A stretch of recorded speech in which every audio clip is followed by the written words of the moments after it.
build budget decks with more than 2 colors. The mana base is just too difficult to manage. If I run 5 color, I need all the expensive triomes and fetch lands and... Don't listen to him. I mean, even though he is me, don't listen to him, me. Listen to me. Because I'm going to teach you, how to build a budget mana base.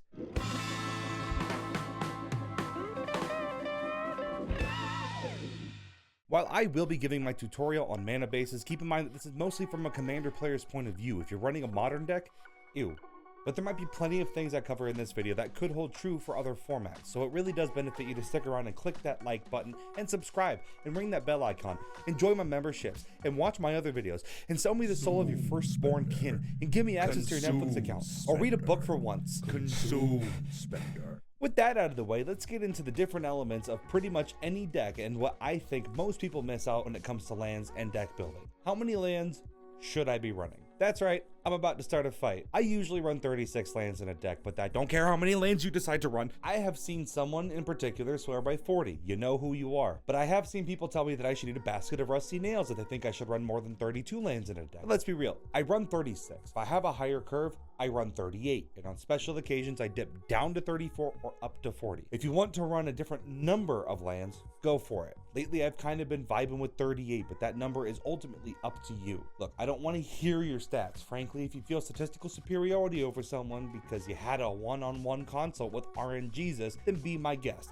Argue that in the comments, it's good for engagement anyway. What seems to be the most important is the fixing part of it. So if you're a monocolor deck, you don't really need any of the specialty fixing land. If you're running a command tower in a monocolor deck, then I have more questions for you than you will have answers. Don't get me wrong, however, you should still consider running utility lands that can help you out. If your commander is running a lot of draw, then a reliquary tower is just fun to have on hand, and if your deck can afford a Bajuka Bog, then go for it. Karn's Bastion might be great if you rely on counters, but don't flood your deck with lands like that. If your deck relies on more instant speed interaction, then yeah, you could probably get away with having a lot more of these lands and abilities like this. That way, holding up 5 mana for a draw with like Arch of Araska might make your opponents think that you might have a big answer for whatever they do, rather than you just not having anything to do, saving all that mana for a draw in your mono black zombies deck. And who knows, you probably could have that interaction in the answer anyway. Basics are best in almost all cases for when it comes to monocolor decks, so utilize them more. It also opens up things like Gauntlet of Power. Giant Thanos-sized glove can help in decks that have a need for big mana ramp. Cage Sun is a version that does it for non-basics, but that doesn't help my argument, so let's forget that I said it ever existed.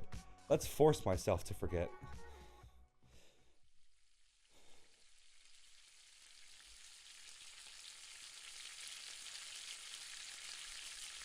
What smells like burning brain? Oh, I must have short-circuited myself on that land count stuff, didn't I? Well, let's just generalize it then. If you're running a monocolor deck, don't completely discount utility lands, but don't feel obligated to have to run them all. Keeping it simple can sometimes be the best, especially if you're tight within the budget of your deck.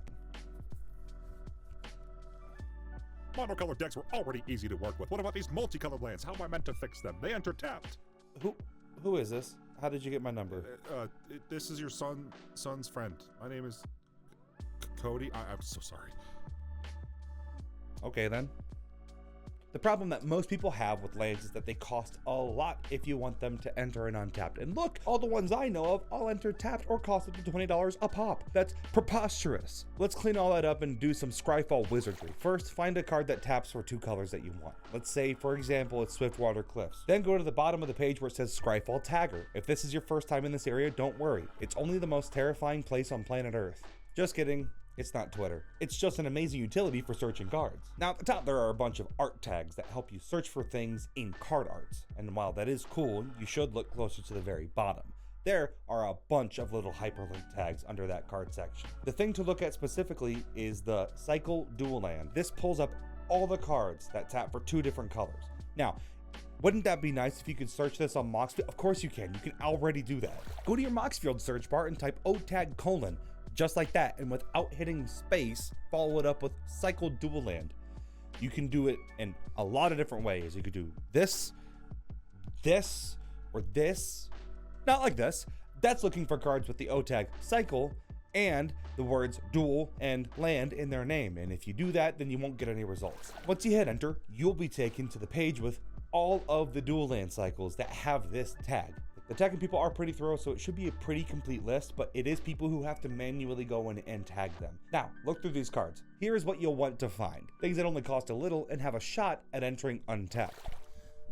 Why untapped? Oh, well, because one of life's great miseries is needing one more mana, just one more, in order to win the game or to do the thing you need to do, and then you get the land off the top and it's a tap land. You can't use any of it, you fool, because you thought a meandering river was an okay land. Instead, look through each of the lands and ask yourself if they follow these rules. Can they only enter tapped? If so, get them out of here.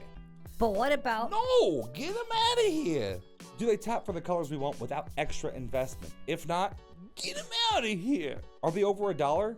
If not, what are you waiting for? Here's the best type of lands that usually work. These check lands are nice, and as long as you end up with a land of that type on the field before you play it, usually they're not expensive. The reveal lands are nice for easy early turn advantage, though late game it could be a little bit more annoying if you end up in your hand and you don't have the other type of land in your hand. Battle for Zendikar Tangle lands can sometimes be inexpensive. The Odyssey filter lands also work extremely well. Pain lands, it's like pouring river water into your socks. But the easiest way by far is just by using a manual checking system. Check the main things. Can it enter untapped somehow? Does it tap for the colors that you need without being locked down for turns or invested into? And can you afford it? That really is it. And if you have multiple colors, that's when lands like Command Tower and Exotic Orchard are really good. And if you want lands that can tap for any color, then go to the OTAG Rainbow Land. These tap for any color. It won't get everything, but it's rare that I don't get the things I need to fix my mana. But that's still with just 2 colors. Let's add some more. For 3 colors, Command Tower and Forbidden Orchard already help a lot. And Spire of Industry is a fun card if you have any artifact synergy in the deck. But here it wouldn't hurt to have a Path of Ancestry in some decks, even if they enter tapped, as long as it doesn't need to be spent on specific things to be used. I try and stray away from filter lands like Opal Palace if you can, but it does enter untapped and it can filter anything you need and can be spent on anything you want.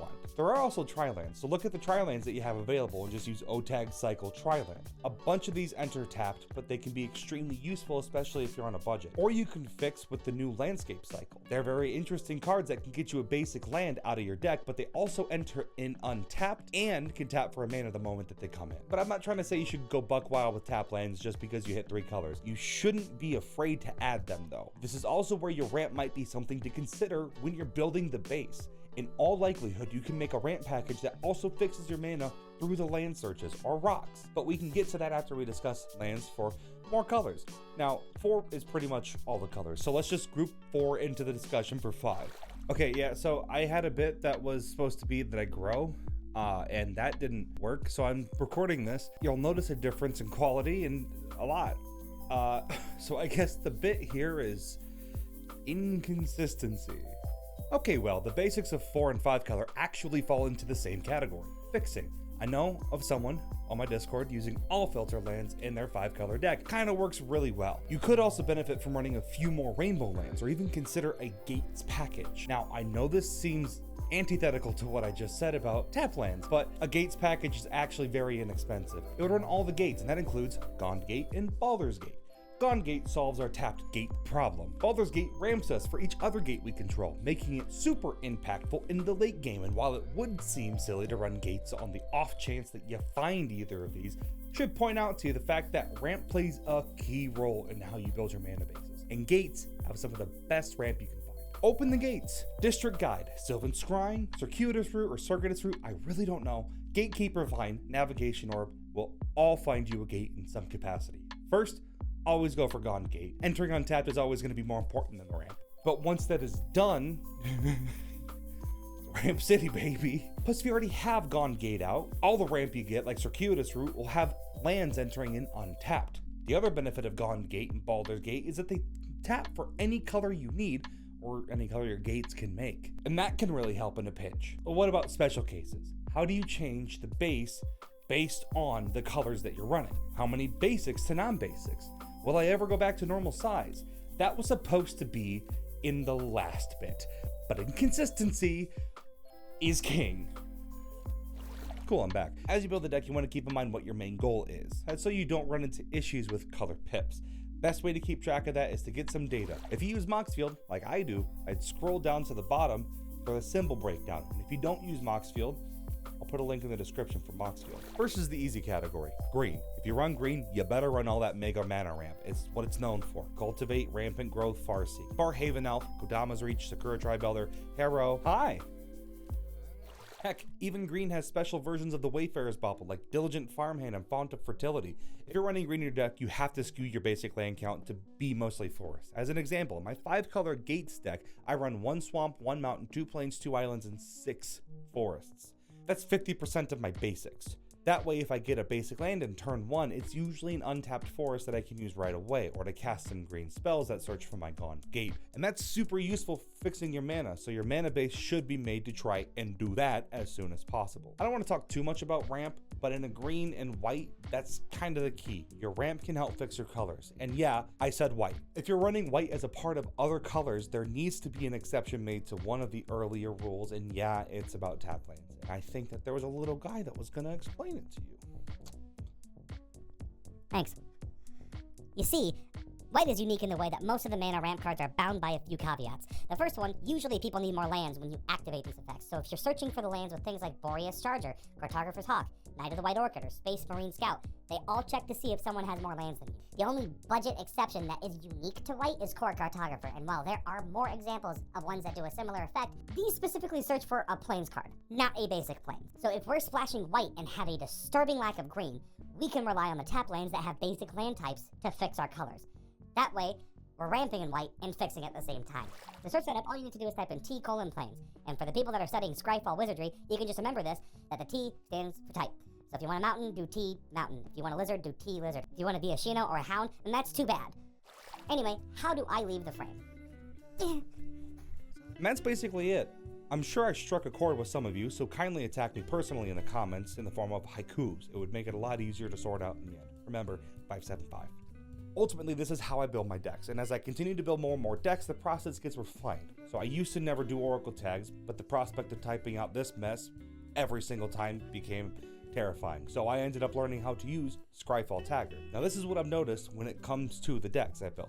To be real, it's honestly shocking how well these budget land bases work. I often do forget that they're budget decks at all since they work so well. So even if you're trying to build budget, you can build a perfectly viable land base with these super budget cards. Or at least, on the bare minimum, I gave you a way to look up the cards in your Moxfield search bar. And yeah, it also works in Scryfield and Architect. Speaking of the Architect, the omniscient godlike character from the Matrix, that character was actually modeled after our joke tier member, Picard 001, who can do no wrong. Ever. They designed the program that way. And if you want all your name in the credits, please consider becoming a member. That way I'll shout you out like our higher power members, Peanut Butter Steve, Devin Spooner, Hayao, Jennifer Griffith, Filthy Casual, Ezelvor, A-Train, Angela Ryder, and Charles. You kinda snuck in there at the last minute, but I gotcha. And all my amazing budget supporters. It starts at just 99 cents and gives you custom emojis, channel badges, bloopers, videos when I make them, and is one of the easiest ways to support me and all I do here on the channel. Plus, you definitely don't want to be missing this.